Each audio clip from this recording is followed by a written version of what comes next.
Hello, everyone. Another hangout on air here with Mile High Huddle. As always, I'm Luke Polglaze, editor-in-chief of Mile High Huddle, joined, as every time, with by Chad Jensen, the producer. Chad, good to have you with us. Thanks, Luke. Happy to be here. Ready to talk Broncos, Chiefs, and a little bit of fantasy football. So, last time obviously we broke down the Broncos and the Colts, what that matchup was, how it all came out. This weekend, we face up against the Chiefs. Looking forward to that one here. Just first off, your thoughts on the game? Well, overall, I think the Broncos are poised to go into Week 3 2-0. I know the Chiefs, they're in a little bit of a damage control right now, in large part due to them losing two key defensive starters. As we all know, Pro Bowler and probably arguably one of the top three inside linebackers in the NFL, Derek Johnson, has been lost to the season to a Achilles tear, as has their journeyman defensive lineman, Mike DeVito, formerly of the New York Jets. So that's definitely going to hurt them, and it's going to impact their defense. I mean, last year they fielded one of the league's better defenses, and were a huge surprise. And this year, not only have they lost those two guys to injury, but as we all know, they lost Brandon Flowers. They released him. He's since signed with the San Diego Chargers. They also lost their free safety. And so there's some issues there on defense. It's going to be a lot harder for them to match up and keep up with the high potency Denver Broncos offense. And so I think we're going to see a pretty lopsided game this Sunday. But those are my immediate thoughts on it. How about you, Luke? I would absolutely agree. They are missing a lot of key pieces on that defense. They did add a player who I was very high on in the draft, in Dee Ford, pass rushing outside linebacker from Auburn. Big fan of his. I think he can do big things for them. Now, granted, they do have Justin Houston and Tamba Hali already, so those three can really get after the passer. On the offensive side of the ball, Alex Smith struggles to stay upright at times. That offensive line is a sieve, and he doesn't really have any weapons on offense. You'd think that they feed it to Travis Kelce a lot more than they have, but again, it's a little bit puzzling as to that side of the ball. Yeah, absolutely. Only giving Jamal Charles 7 touches. I mean, I've heard of some, Andy Reid's history of some really boneheaded calls and decisions. Is storied. His whole history as a head coach is replete with a lot of question marks. But I mean, only given the best player on your team, and especially the best offensive player on your team, only giving him 7 touches is just something that Chiefs fans have got to be screaming about. And Reid addressed it that it was his mistake. He obviously knew that he was in the wrong in limiting Charles' ability to affect the game the way he did. So I think we're going to see a huge dose of Jamal Charles this week versus the Broncos as a means to kind of make up for that and get the team, hopefully, in their eyes, back on track. So speaking of heavy doses of, obviously, fantasy football, what do you think for the Broncos? Well, I would say that pretty much anybody who starts right now for the Denver Broncos on offense in a fantasy perspective is going to be a good start for this week versus the Chiefs. That includes Demaryius Thomas, who's going to be looking to get back on track after a lackluster opening game versus the Colts. Dropped a couple balls, wasn't very effective inside the offense. On the other side, you've got Emmanuel Sanders, who played and lined up in the slot quite a bit in place of the suspended Wes Welker. This game I expect to see Emmanuel Sanders in particular really, really blow the top off that defense. we almost caught a couple of those type of plays versus the Colts, especially one in particular where Manning led him just a little bit too far. But if had Manning been on target on that one crossing pattern deep, um, that would have been a big touchdown for Emmanuel Sanders. So each and every game throughout this season is going to have several opportunities like that for Sanders to get some big down the field plays, scoring plays. And then, of course, how could we ignore Julius Thomas and his 3 touchdowns to open up the season? Um, he's just going to continue to, in a contract year, work his tail off to produce, hoping obviously that, he can get a deal done with the Broncos. If not, he's putting his talents on display for the rest of the NFL because, being drafted in 2011, obviously the book on Thomas going into last year was, basically his career was on life support. Because of injuries. He couldn't really see the field in 2011 and 2012. But the league going into this year wants to see if, including the Broncos, I'm sure. I mean, there's a reason why John Elway hasn't just immediately re-signed him. They want to see if Julius can duplicate what he did last year. And the scary thought is that it's possible he might not only duplicate it, but really build on it and improve upon it, just like we talked about earlier.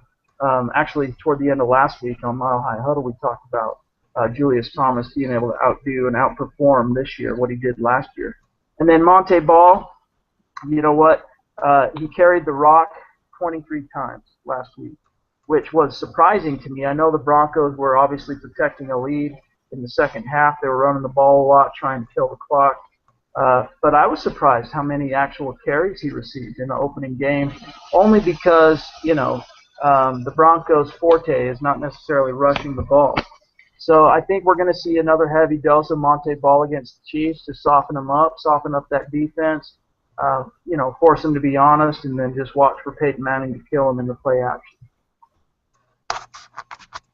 I'd agree with that. Another name I'd throw out into the mix is, I think if Wes Welker, if his suspension is lifted, if he sees the field, he's going to make a huge impact.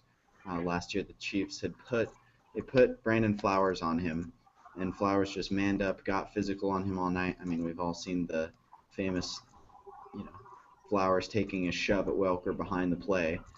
That's what they were able to do. They were able to get at Welker and really limit him. And they can't really do that this year. They don't have the coverage abilities to be able to put somebody like that on Welker while still giving due diligence to Demaryius and to Sanders. This year, Welker, I think if he plays, he's going to have a huge game because they're not going to be able to control him. And it's going to be those short passes that the Broncos really couldn't establish last game. That kind of bolster the run game, kind of, your West Coast short passing game. Once they get Welker back, that's going to come back, and that's going to be a huge, huge boost to this Broncos offense. Yeah, which goes, it just kind of makes you scratch your head even more about, the Chiefs' decision to let Brandon Flowers walk, cutting him like that. I know obviously it was largely motivated by salary cap decisions. I know he was scheduled to make, I think, a little bit more than $5 million this year, and they wanted him to restructure, renegotiate his contract, and he wasn't having it, so they released him. But you're right, Flowers was the only defensive back that was really cut out for covering and matching up with Wes Welker. Now they have Sean Smith, who is a plus 6 foot corner, in the same vein of the Seattle Seahawks, big, long, physical corners. And then their second-year player, Marcus Cooper, who, is pretty much in the same mold. They don't really have that inside, quick twitch, shifty, sticky corner that can cover the inside crossing routes and really do like what we have with Chris Harris.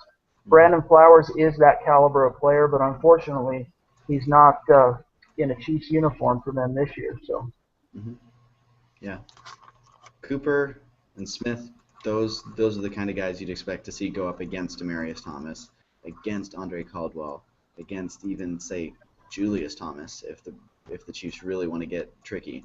But they just don't have that guy to cover Welker, and I think he's going to just go off because of that. Yeah, Absolutely.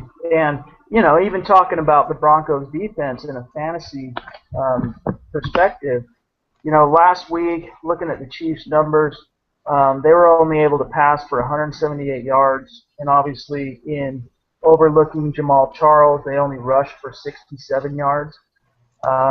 So, you know, on third down, they just could not stay on the field. They had 12 attempts on third down.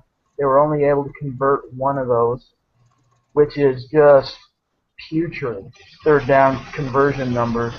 I think the new look Denver Broncos defense were, you know, I think they're stinging a little bit from the second half of last week's matchup with the Colts, letting the Colts get back in the game, even though that was, you know, that responsibility and blame was shared in large part to the Broncos offense that was just unable to stay on the field and convert third downs in the second half. But the new look Broncos defense are going to be coming after Alex Smith. That offensive line, talk about turnovers for the Chiefs. They lost, what was it, Luke? Was it 3 starters on their offensive line during the offseason? Sounds right. They definitely had one injured during the game. Right, and so and one they're going to suspended. be hurting. That's 5. Right. 3 lost to free agency, 1 injured, 1 suspended. Yikes. Yeesh. So there you have it, people. That offensive line is a weakness. Mm-hmm.